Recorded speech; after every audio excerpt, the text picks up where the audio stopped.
Good afternoon, everyone, and welcome to the Passenger Experience Conference edition of D is for Dignity, Democratizing Air Travel for Passengers with Disabilities.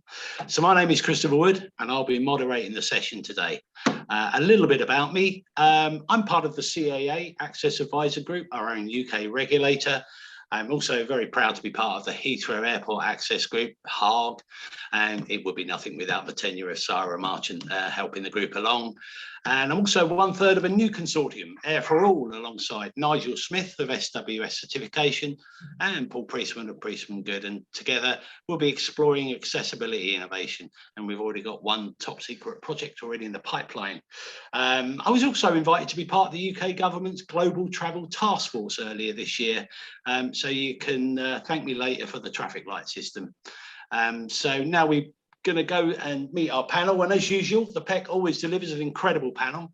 Sadly, today everyone was busy, so with the promise of a case of tenant super extra, we've managed to cobble together a few interns to help us out.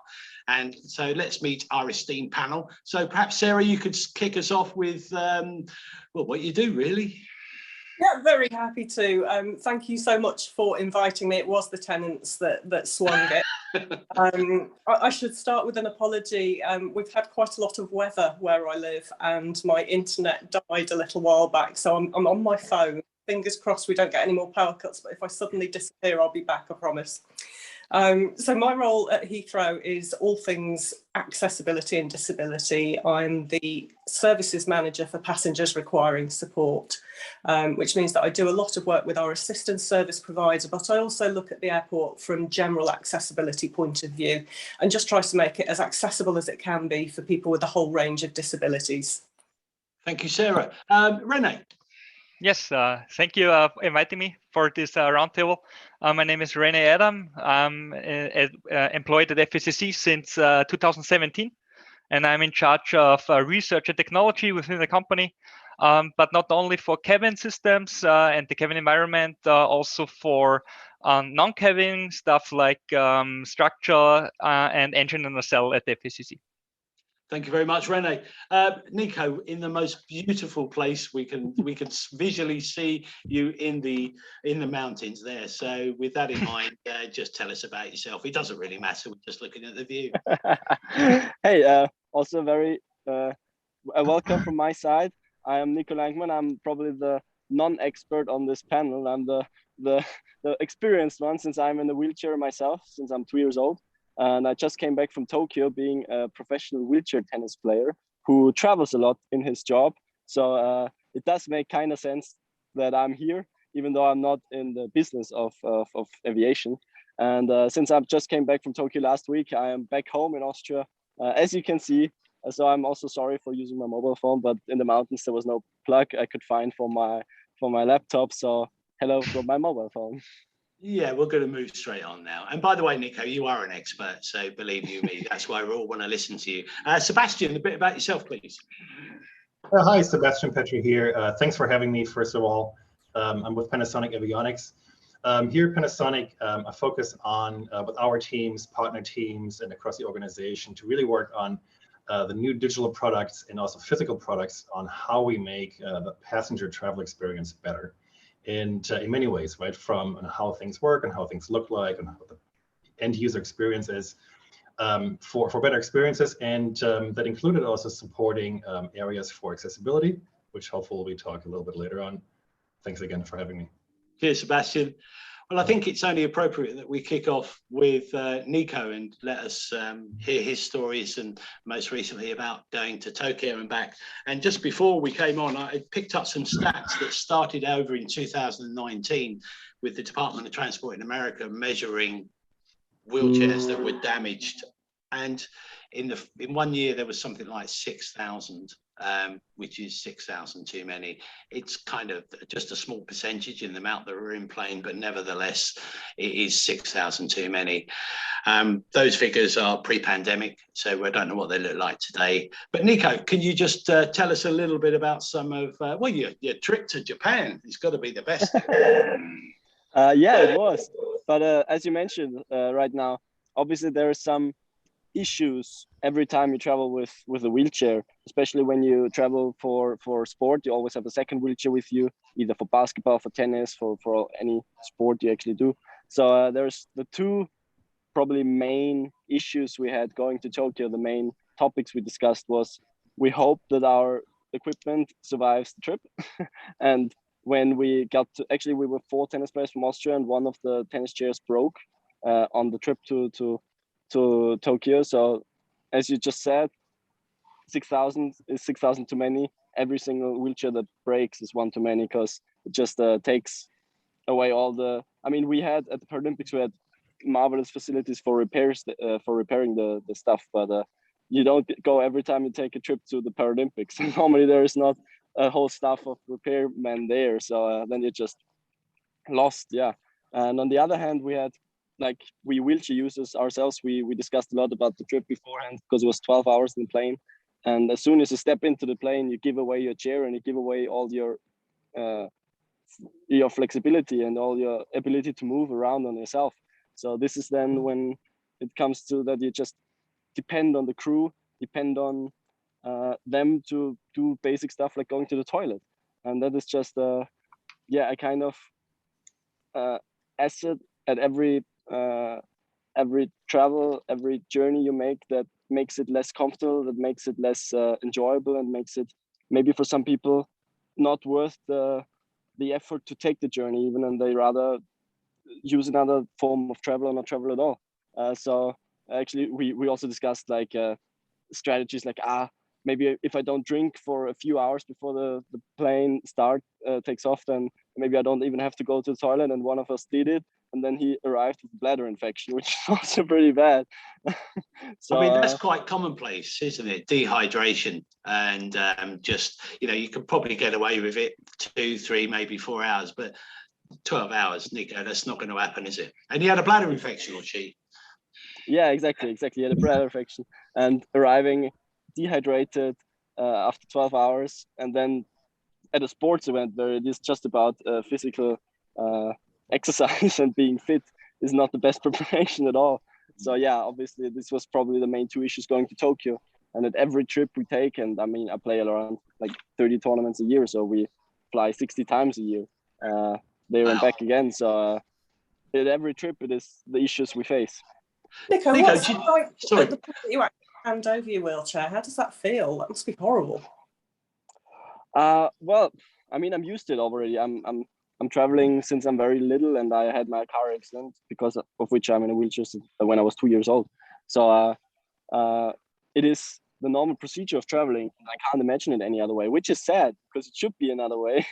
And I mean, since I was very little when I started traveling, it just developed since there. It did develop in a very positive way. I mean, I've had journeys where there was just at certain airports, there was no wheelchair service at all. They didn't know what to do when there was someone arriving in a wheelchair. So they sent up a mechanic into the cabin, which just threw me over his shoulder and carried me out when I was like 12, 13 years old.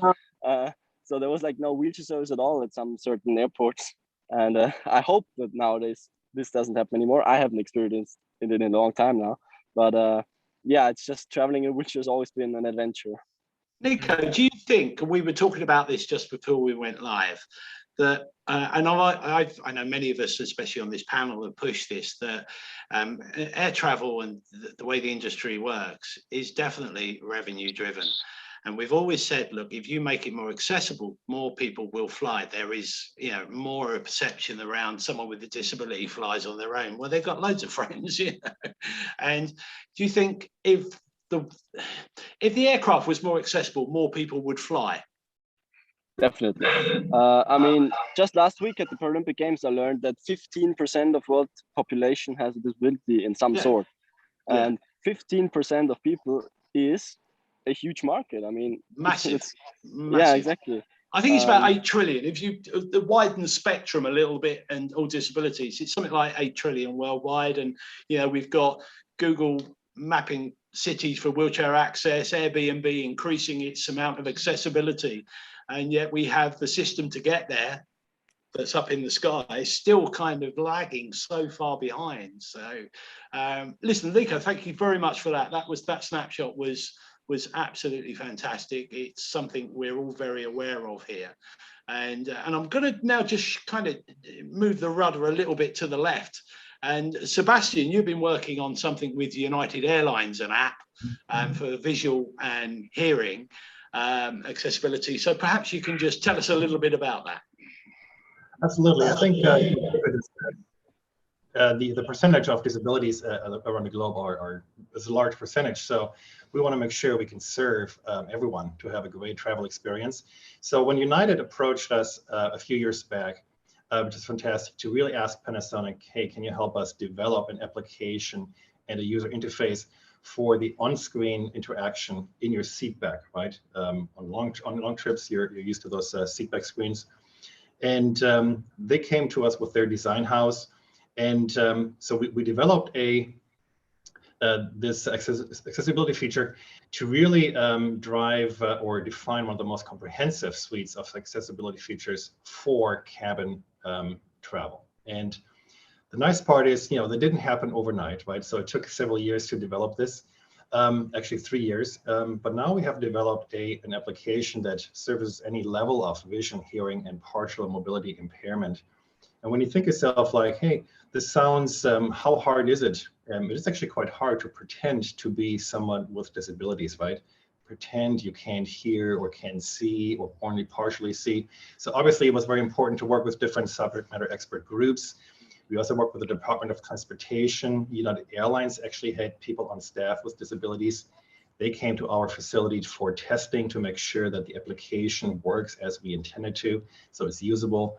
The passengers in need can use it in the way they need to or want to.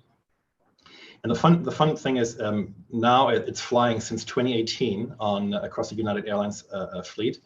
And in 2019, actually, it got the Crystal Cabin Award, which is a nice award in the industry here for acknowledging this accessibility need for the greater audience, for the greater need for the society. So we now have text-to-speech with different levels of granularity for reading. We have you can adjust your voice by volume, by speed, by pitch, so you can tune it to exactly what you need when you have hearing issues. Explore by touch, with those touch panels that have great touch sensibility. You can magnify the screen. You can really adjust text sizes. You can adjust contrast, even color inversion or color correction based on some visual or partial visual impairment, and custom messaging tailored towards certain hearing disabilities. So when you look at all the things together, it gives you now an experience where you can follow content, you can experience things, you can understand, hey, here's my next gate. You can interact in a way where you don't need to rely on a flight attendant to help you out, right? I think that is democratizing the experience a little bit. And the good thing is now it is also a product that is accessible or available to any airline, right? So we developed this with United Airlines initially. Now it's a product that Panasonic can offer to any airline that has the right system to support it. So the door is open to take it on and help customers understand what is available. Sebastian, what's been the feedback from passengers using it? I think it's great. I mean, it gives them additional, let's call it maybe freedom or independent, feeling of independence, right? So you can be in more control of what you need to do without relying on other people, because it is scary, right? When you have disabilities, and especially when you can't hear or can't see, you're relying a lot on potentially other people in a very tight environment. So giving you an additional tool to at least navigate some content or information regarding your next connection flight is quite valuable. Excellent. Sebastian, one question. At Panasonic, or what is your feeling when you have on the one hand the need for people with reduced mobility or disabilities in general, like deaf people or blind people or wheelchair users. On the other hand, you have the trend of digitalization in the whole industry or on the whole planet. In your opinion, is there a conflict in the development process of such an avionic systems for the interior? What is your No, as you just say here, Renee, it's the world is moving digital, and so are we at Panasonic Avionics. So of course, there's hardware to deliver things to you, but we're working a lot on digital products and services, right? To really enable the passenger to have a higher level of engagement, right? It's more than just entertainment. It's engagement. How can I interact with the content that the airline provides to me versus my own content I bring on board? What is interesting to you as a user? Personalization is getting more and more important. So there's going to be more and more let's call it an experience that is closer to on the ground. So I think everything is possible here. I think when we talk about wheelchair access or mobility handicap, that is you know, obviously a little bit harder, right? Because you have spatial constraints within the aircraft. But you know, how do you integrate a larger lavatory, aisle? You know, there's certain economics that play into it. But absolutely, I think it's an important part to support and enable everyone to travel with finding dignity. That balance, isn't it? It's the finding the balance. Sarah, could you? I mean, I want to talk about the lanyard, which has been around for quite some time. So maybe you could tell us a little bit more about Heathrow and the lanyard system. Yeah, sure. So this session is D is for dignity, and one of the things that we recognised in aviation a little while back is that there were a group of people who perhaps needed a little bit of extra help and support, but we couldn't identify them because their disability was non-visible. And the way that we're regulated forces all of the focus at the moment onto people with mobility issues. And is it important as it is that we get that right? We were just kind of thinking, but what about everybody else? What about people with dementia, with autism, with sight loss? What are we doing to help them? So we came up with the idea of the lanyard as a very optional idea that people can choose to use or not, that discreetly indicates to colleagues on site that the person who's wearing it or somebody who's in their party has some form of non-visible disability, and you don't need to know what it is. Just have a conversation with them along the lines of, can I give you a hand with anything today? And if they need help, they'll ask for it. If they don't, they'll tell you.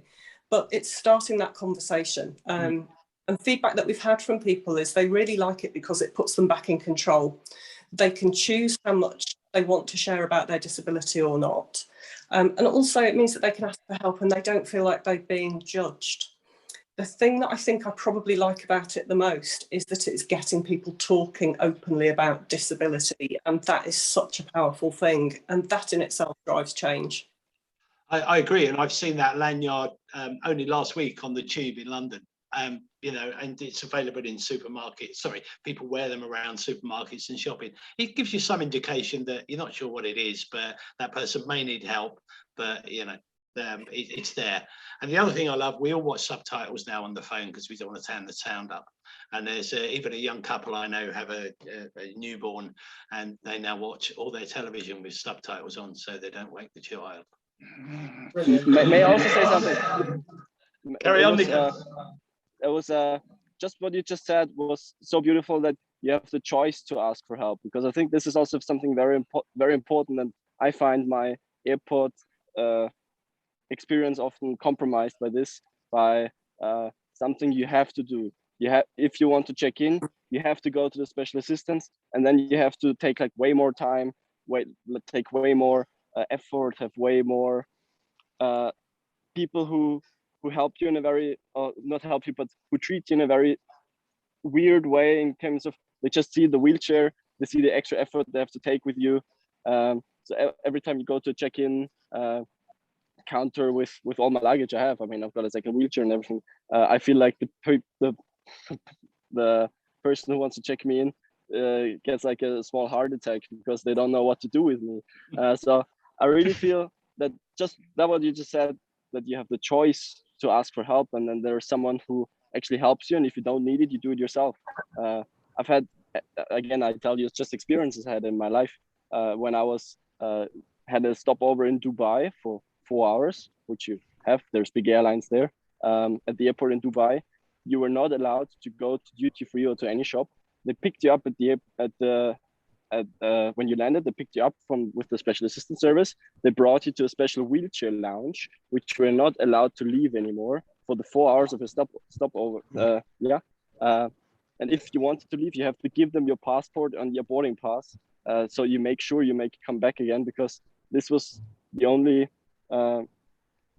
way they manage people with disabilities. They wanted to check them all the time so nothing happens. And they didn't want to give them any free time or any space. I mean, I didn't need any help at the stopover. I just wanted to to go shopping as well. Exactly.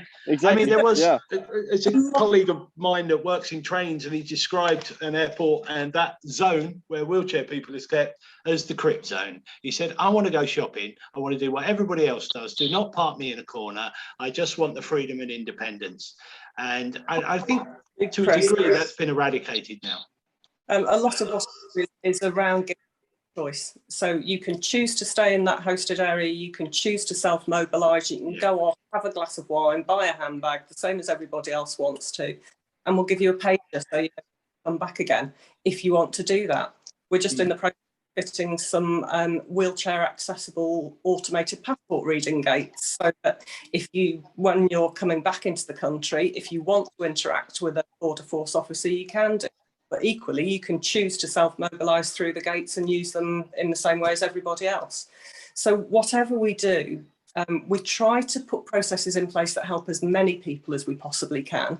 But firmly in the back of our mind is about giving people that choice, whether they want to interact with somebody or whether they want to be independent.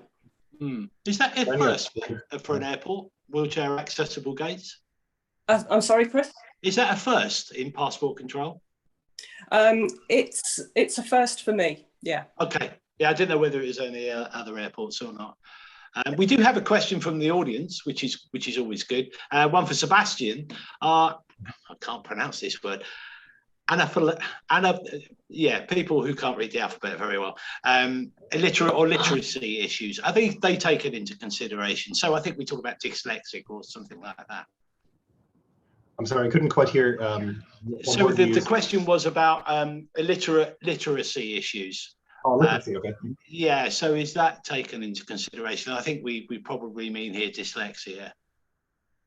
Dyslexia, I believe so. I mean, you can have the system read back to you, right? Some audio input. But that's a good question. Yeah, I don't know the answer actually. But I'm not going to leave you to ponder on that. But maybe it's one we can come back to. We revert back. Yeah. In the famous words of Mark Zuckerberg, I'll revert back to my team and come back to you. So on that one.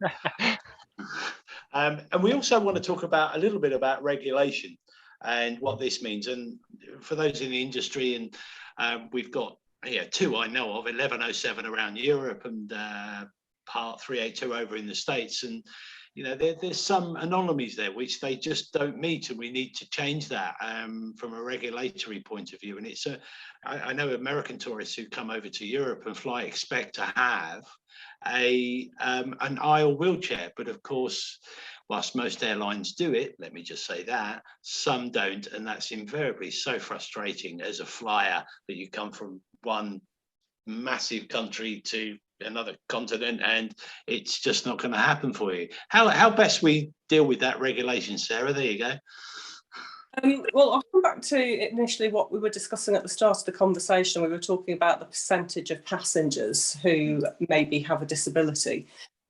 We did a survey fairly recently that's shown that actually it's 39% of all of our passengers have some sort of support requirement. Now that's a massive number. And for me, consistency is absolutely key. For those people that we're trying to assist through the airport, if they're getting one system in Europe and another in America, how on earth can we ever provide seamless continuity?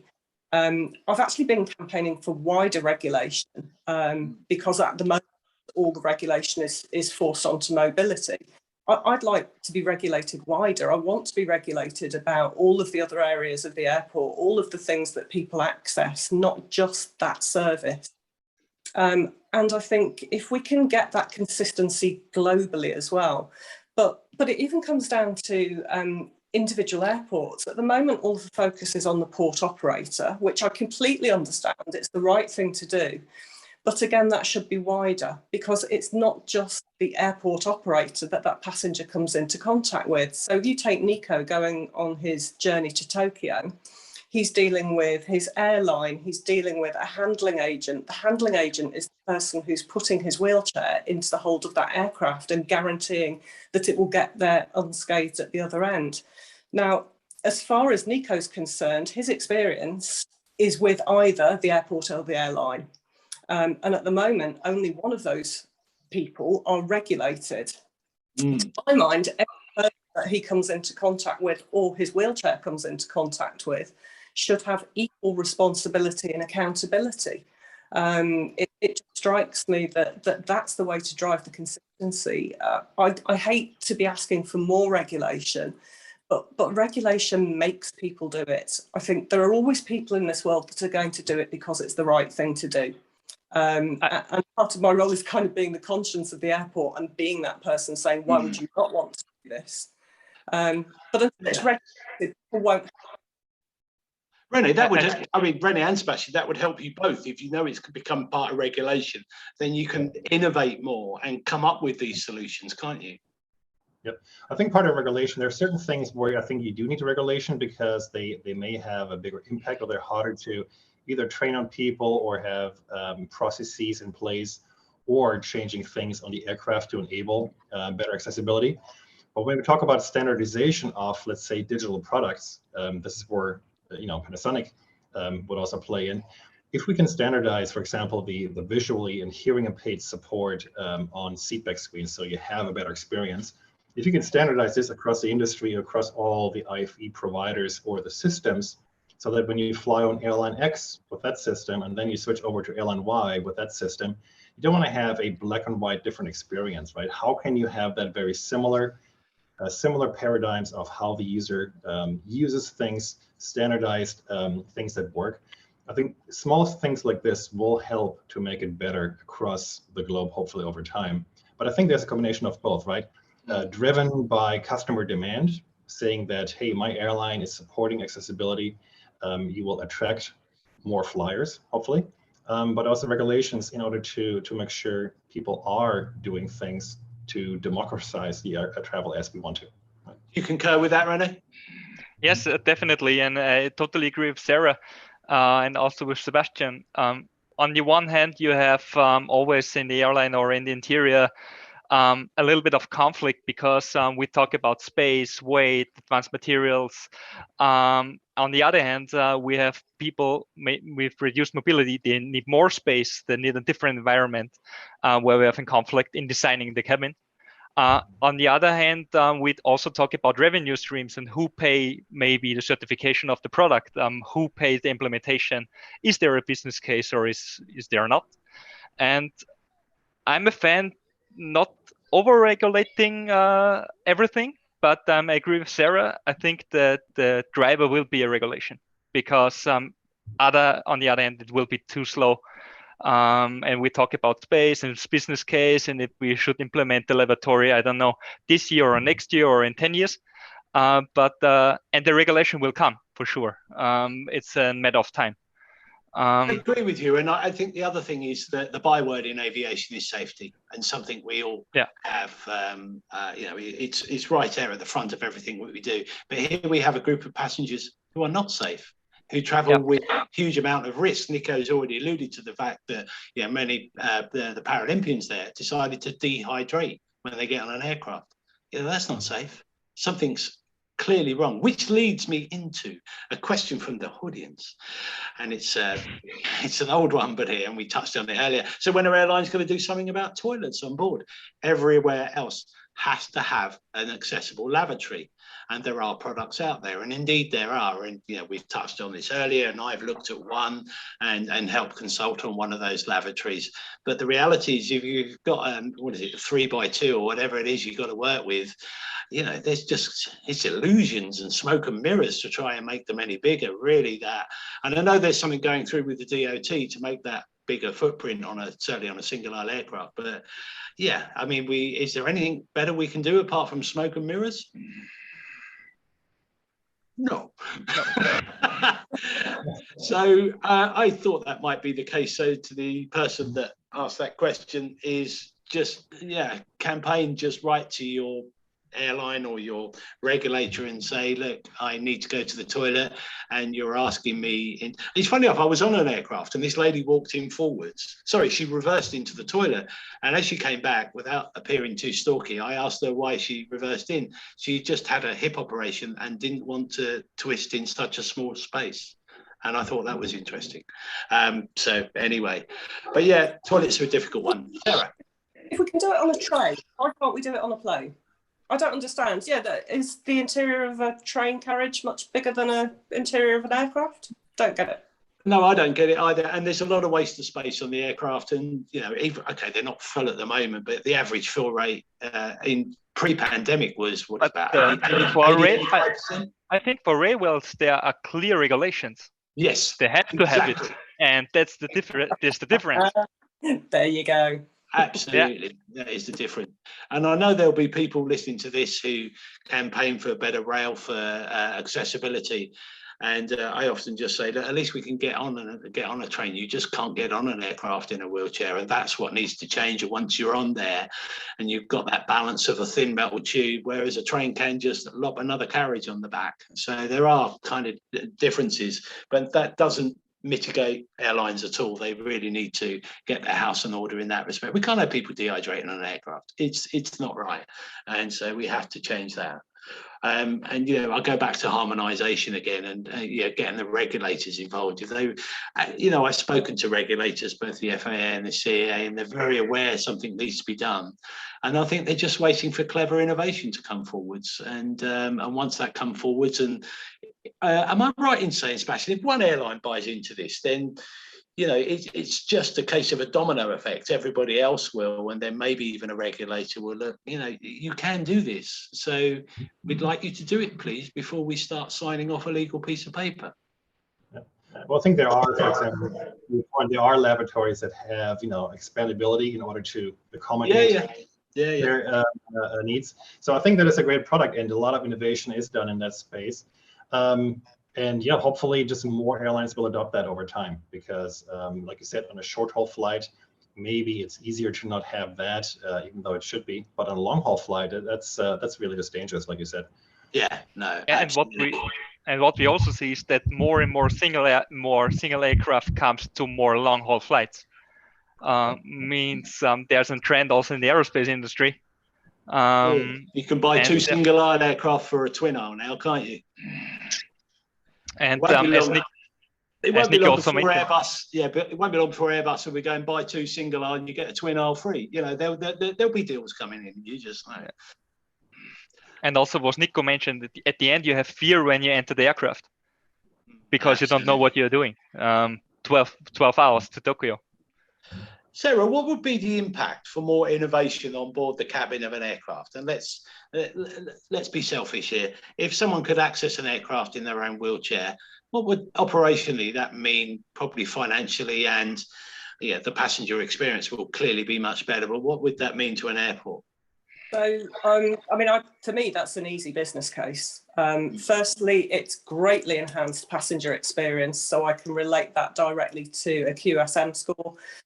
Secondly, it drives a massive efficiency, which saves both the airlines and the airport money, because the assistance service no longer have to help that passenger onto the plane. That's freeing them up to go and help other passengers. I can put pounds and pence on that, and that will be a big saving. Yeah, absolutely. I've heard that from a lot of airports, actually, in a strange sort of way. It's almost like it's oil and water. They just don't mix, or sometimes they don't talk to each other. I believe it's getting better, but there was, you know, a time and process that I just thought, well, why don't you talk to each other? Then you can make that passenger journey better. And yeah, with Sebastian's product on board, well, that's generally around the airport, or people have it in their hands by way of a mobile phone. And that really helps. Do you think there's space for more apps out there to do things to support accessibility? Yeah, I think, but I mean, to a degree, I think people are apt to death, but also I think if you get the right app, one of the things that again, we try to do is work with different charities and support groups to understand what assistive devices people use at home and how we can make those work at the airport. So just to give you an example, we have a beacon system Heathrow, and there's an app called Soundscape that links to beacons. It's to help people with sight loss. Now, we don't have to pay anything for Soundscape. You can just download it off the App Store. But Soundscape can link to the beacons and help to guide you around the airport. So there's lots of ways that people can innovate. Yeah, we've got a beacon system. Get somebody to innovate, build us something. Instead of having people come to me and say, I'd really like you to buy my product because it's fantastic, what I prefer to do is go out to industry and say, this is the problem that I'm trying to fix. Build me something that's going to fix it. Yeah, and that would give that seamless journey, because at the end of the day, you've got the soundscape there, and as you get on the aircraft, Sebastian, if it's a United Airlines one, then they've got a seamless journey, and that's what we want.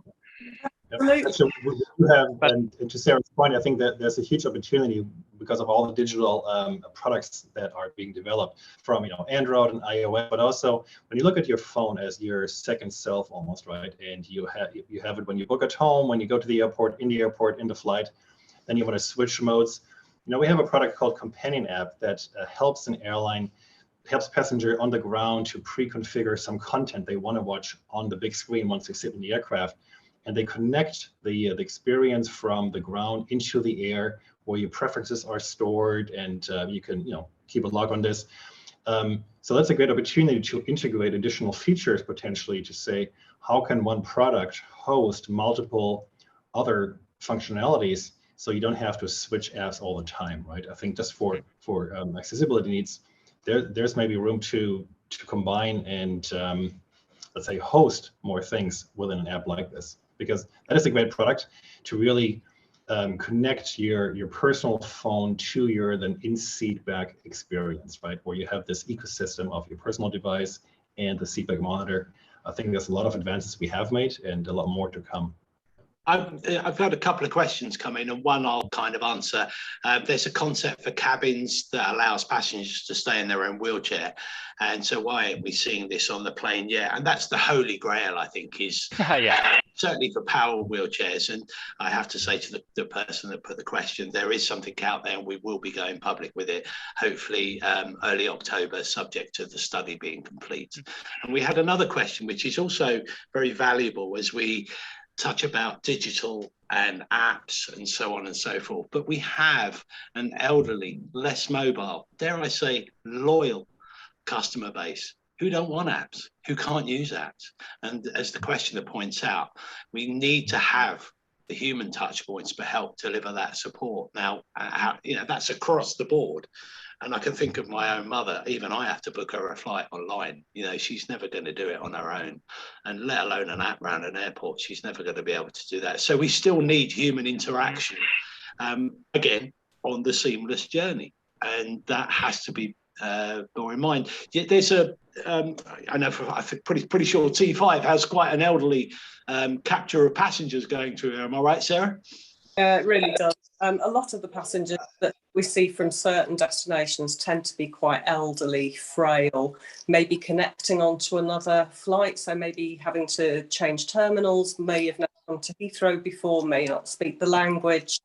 So for us, again, it comes back to that choice element and the fact that we need to be more flexible with how we help people. So at the moment, there's a preconception that the assistance service at airports is only there to help people who need a wheelchair, and it's not. Anybody can ask for help from that service. It might be someone with dementia who's just landed and needs to change terminals and just needs an escort, and we can do that. It's just about thinking differently and actually giving the passenger the assistance that they want rather than the assistance force onto them. And that's what I'm working on at the moment and in the coming months, is how we, within the regulation that we have, make that service as flexible as it can be. Do you think that maybe people are afraid to ask for help, to kind of, now I need to ask for help, I don't want to be one of those? Do you think there is a fear of asking for that support, or is it just the unawareness of there is more help or can ask for help? What do you think that is? Maybe they know what comes when they ask. I think maybe 10 years ago, that would be the case. I think over time, people have quite rightly become more demanding. Why should they have a lesser experience than everybody else? So I think that voice is starting to be more widely heard now, and bravo for it. The more people are demanding, the better service they're going to get. I want people to shout. I want them to complain. It's the only way that we'll make that service as good as it can be. A couple of questions come in. There's one here, which is there is a legal requirement on a wide body aircraft to have a disabled toilet, which we all know about. And there are 16,000 single aisle aircraft out there that do not have to have one. And they don't. However, there is some legislation going through the DOT at the moment being challenged by the Paralyzed Veterans of America, and it's being looked at. But I'm not too sure where we are with this because of the pandemic and all the other reasons that we know. I think that's still ongoing. But yeah, that needs to be had when you can now fly, certainly from Cork to New York on a single aisle aircraft. Can you fly from Heathrow, Sarah, on a single aisle? I believe so, yeah. Yeah, I'm pretty sure you can now, which is, the way it's going. So we do need to have more accessibility on single aisles. A couple another question, people don't have disabilities, places do. In other words, the world is, it's not the world, I'll get this right in a minute. Basically, the world is disabled, not us. And I'll go along with that to a degree. But again, it's that balance, isn't it? But I think as we all get older, we welcome a ramp, and we welcome lots of things that would help us. I know that. And, I often hear this phrase, we should be doing this for our older selves. And I really get that completely. And, that is a case in fact. And another question. That's exactly the kind of customer that we want to be more flexible for. You could have somebody turn up at the airport who has no idea that they're going to be disabled by it. It's a massive place. It's complex. It's huge. They probably don't even realize how far they're going to have to walk until they get there. So that's the kind of person that we want to say, go ask for help, and whatever you need, we'll give it to you, whether it's a buggy, a wheelchair, someone to lean on, someone to carry your bags. We'll do our best to help. Yeah. Nico, I've got a question here which you probably want to comment on. Is there value in creating an interior compartment for people with disabilities to stow and pick up and their wheelchair, then carry on without calling the flight attendant? So I think what this person is trying to indicate is that, Nico, you can come on board with your wheelchair, just stow it in there, and you can, it's there for you as soon as we land, like everybody else. Is that something you would like to see? I think this is a dream scenario. Since first of all, your wheelchair's with you. I mean, it also happens that because we were talking about wheelchairs arriving in a bad shape or not being usable, we also have the fact of wheelchairs not arriving at all. And then you come back home and then you say like, well, we have this airport wheelchair for you, which is, a great help for some people, but not a way of living your life when you're used to your own chair. Where you have Nico, I mean, they're bespoke, aren't they? I wear size 8 shoes, and it's like an airport saying, well, we've got a pair of size 6, walk around in those. I don't want to generalize. There's airports with good wheelchairs, but there's also airports I've had the experience with, you can't even because at the stopover it's also very difficult, for example, to get your chair. There's at many airports and many airlines, it's difficult to get your own chair for 5 hours in an airport, and then it's very common that at a stopover you get the airport wheelchair. And then there's many wheelchairs at airports which you can't go by yourself. There's like a handle, like with the baggage strollers, you have to push down at the back of your head that you can even roll, because otherwise all the wheels are blocked. And then how can you get alone to the toilet again in the stopover? And at least at the airport, I want to go to the toilet. So having your wheelchair with you in the cabin would be a great improvement for every wheelchair user, I think. But there's a lot of wheelchair designs now which can really fold almost next to nothing. Exactly. They can go into. I mean, I've got mine here, and I can take off the wheels immediately. And I go into my car every day a few times, and I just fold it, take off the wheels, and it's my small passenger next to me. So it shouldn't be a big problem. I tell you what we should do is everybody who has hand luggage, it has to go in the hold, and the only way you could use the cabins up above are for laptops and wheelchairs. There you go. Problem solved. create space in the hold as well. Yeah, so that's my view anyway. But I think we certainly need to do and address the issues with single aisle aircraft, because they are becoming far more commonplace now, and it will be the way forward, I think. There's a couple of other things that we really need to look at, and Sarah, I'm going to come to you. Is autism, which is also can be challenging. That aircraft cabin is just a sensory nightmare, isn't it? Yeah, certainly can be. And I think the Spur help with that. It helps cabin crew identify people who may need that extra support, and just encourages the crew to go and have a chat with them. It's also a marker to the other on the aircraft that maybe this isn't a naughty child, this is a child that's perhaps having a meltdown. But it's not just about children. Autistic children grow up to be autistic adults, and we need to be mindful that what works for one person doesn't work for another. It's all about the communication. We do a lot of work at the airport with our disability awareness training that isn't specific about any particular disability. It's about being a decent human being and being kind. And just stopping for a minute and thinking, that could be my brother, that could be my mum. How would I want them treated? And that's not difficult. And that cuts across every disability there is, if we just listen to people and be decent beings to each other. It was an interesting conversation. I met a lady from Foster and Partners, one of the biggest architects in the world, talking to her about, she was presenting about Mexico Airport, or he can't remember. Anyway, she said, "Oh, Chris, I've just travelled to Spain and back with my mother. Horrendous, absolutely horrendous. And next time I'll take the train." That's what she said. And trains are getting faster. I don't know how close we are to Hyperloop, but I still keep seeing things about Hyperloop. So I think airlines have got to reinvent themselves a little bit for the challenge of what's going on over land. And trains are really, there's a lot of R&D going into trains. They want the airline passengers, I think, and seeing that happen. Is there anything else that we've covered a wide spectrum of accessibility issues, but I think it's the cabin which is the massive challenge. And Sarah, I know, is full of innovation in and around Heathrow, and probably she gets far more emails than me about ideas and apps. But the cabin is the challenge, is it not, Sebastian?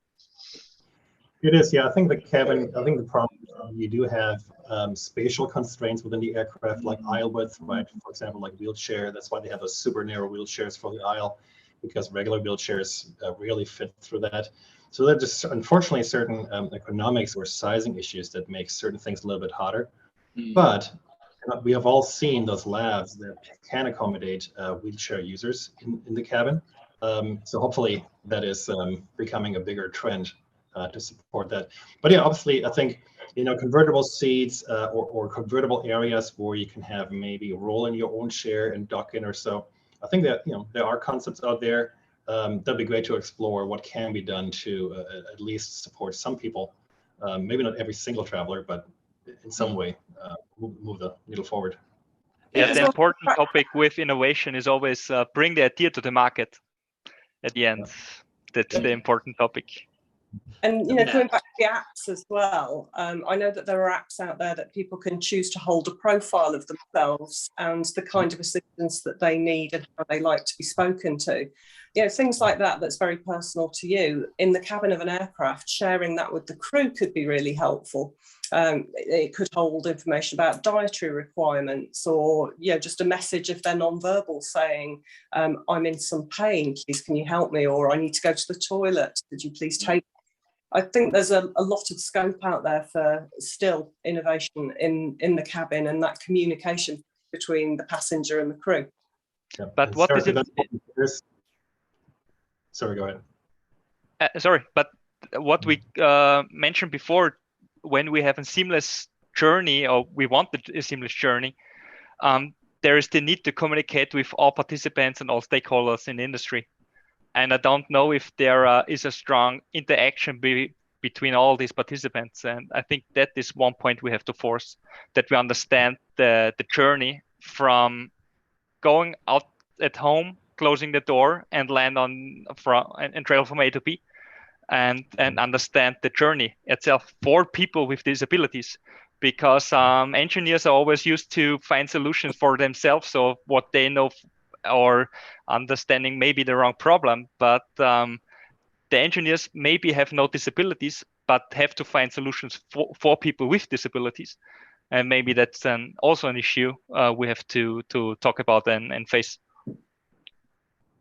Yep.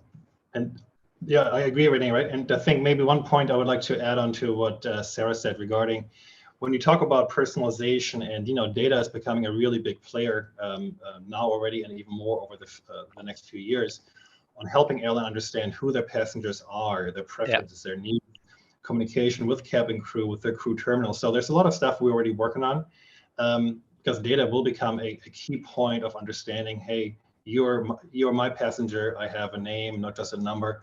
I think there's huge advances coming up very shortly here. And already some airlines are already doing that with us. So I'm looking forward to driving those experiences for the people to really become a more personal journey instead of just being a passenger. So again, I think digital will enable us to do a lot of great things, physical things. I think there's more room to be done, but we'll get there. Comment from the audience. To each other. That's one day if we all start talking to each other, controversial as that might sound, there'll be a way that all of your information is centrally, and when you make your booking, it automatically books your assistance, tells them what kind of assistance you need. It tells the handling agent whereabouts in the hold to stow your wheelchair, how to stow it, or even better, it tells the crew whereabouts in your wheelchair you're going to be sitting on the aircraft and what your dietary requirements are, and links to the entertainment system, and you can plan all of that before you even leave home. Maybe that'll happen. Yeah, and you have an app to fly the plane as well, Sarah. I can take you to a different.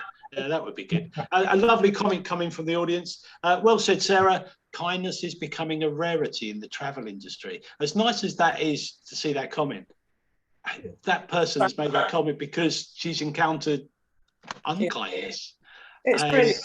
It costs nothing and it works for everybody. I think sometimes a lot of what we do in airports and aviation is very process driven, and it's about moving people as fast as we can from point A to point B. And we forget sometimes that that's not what passengers want, or not necessarily what all of them want. There's always a balance between efficiency and service. But for me, if the passenger at the end of it has a good experience, I don't care how long it's taken them to get there. They've had a good experience. When we developed the lavatory for all at FACC, it was exactly this kind of discussion, because the process gives you safety in the aerospace. And everybody from us wants safety, but we have to think different and listen to our customers and passengers. And I think that's one important point, to understand in depth what they want, and generate the great user experience. It's not an easy task to find the compromise between regulation and user experience. I think when you create experiences, people come back for business, right? If you create a great offering, a great experience, your brand will become known for it. You become an advocate, and you tell your friends about it. So I think it's supporting. It's marketing, yeah. There is that to it, and Nico, you'll probably agree with me here.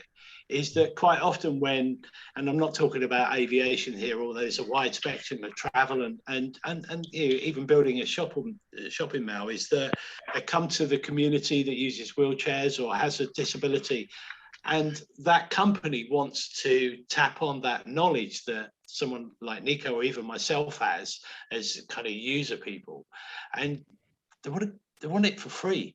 And I sometimes think that, Nico's got all this experience in the world. They want to ask him a few questions. But for Christ's sake, just pay the man. I get a plumber in. I don't expect him to do it for nothing. So what do you think about that, Nico? Am I right? Can I say, well, of course, I sent the check for this meeting also afterwards. You don't. Absolutely, mate. Absolutely, mate. It's called advocacy, this one. No, but obviously, right. I think especially with people with disabilities, you expect a lot of things from them to give you more than you expect from people without disabilities. And it's always difficult to not go into the cliche of the big companies or just the people without disabilities going to you to help you to make a, like, you being the one who needs the help, and to kind of like be the one who offer their big help to the poor small boy in a wheelchair. Sorry to use this. I know. Yeah, I'm with you. Yeah, I'm with you. Now we're down to the last 5 minutes, and we're all kind of industry here, and Nico thinks he's not, but he is, because he's helping us as he's speaking, and he's given us a lovely view of where he lives, which is, for those of you that have not realised, that is live, some Zoom background. But I think, you know, you can wave a magic wand. What would you like? Now I'm going to start with you, Nico. Wave a magic wand. How would air travel be better for you? It'd be if magic wand is everyone gets what he wants, which is a very general answer, but everyone has a solution for their needs. Everyone has the possibility to use whatever they need in travel. So I don't speak just for myself, but for me, it'd be perfect to take my chair with me on the plane and be able to go on the toilet by myself. That's like the toilet. I mean, it's a civil right. It's as simple as that. It's as simple as that. Yes. And it's a civil right. You should be able to use a toilet. You know, in 2021.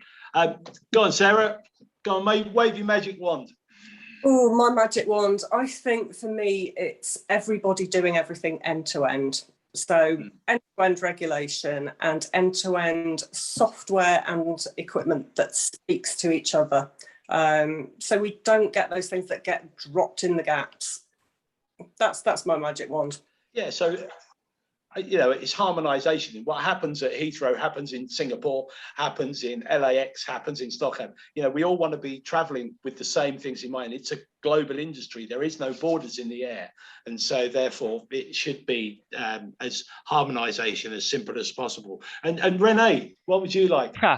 Yeah, for me, it's doing, not so much talking. We should do and implement all these great innovations which are out there from the different companies. I think there are solutions. There are great solutions in the market, but we have to implement them to add value for all of us. And I think we have to force an equal society, and for this reason, we have to speed up the implementation. That's my wish. Yeah, and I've joined that wish with you as well, Rennie. Speed everything up and just get there. We've all got solutions. Let's get them in, or at least let the regulators give some sort of invitation to come forward with solutions. Yeah. And we can see about a very light regulation, nothing heavy. No one likes heavy regulation. Sebastian, what about yourself? Well, there's a lot of ones you could wish for. Yeah, I'm talking about air travel here, Sebastian. Air travel, I mean, you know, based on where I work here, I think, you know, where data personalization is so critical and so amazing at the same time is, you know, over the next few years, we'll see so many great changes of how the airlines will understand us as a passenger, our preferences, our needs. Doesn't matter, you said, like, you know, from Singapore to London or whatever other route you fly, where everything, you know where you're going, you know what's happening, you know your choices, the way you can engage with content, your own content, other people's content. But really, how do we tie in experience that make the travel great for everyone, right? To your point regarding if you do have accessibility needs, how can we increase the performance across the industry? I think there's still work to be done. We were proud to work with United on this first one. Yeah, but we need to keep the eyes on the road to see how we can push this further in the future. But travel will be great. Travel is amazing. I think travel enables people to see new things in the world, and that's inspiring. That inspires me. Hopefully we can all do more of that. I can't wait for it to come back, actually. I haven't flown for 18 months. I believe America is pretty much still very active, maybe 50, 60%. Domestic quite a bit, yeah. But long distance is really difficult still at this point.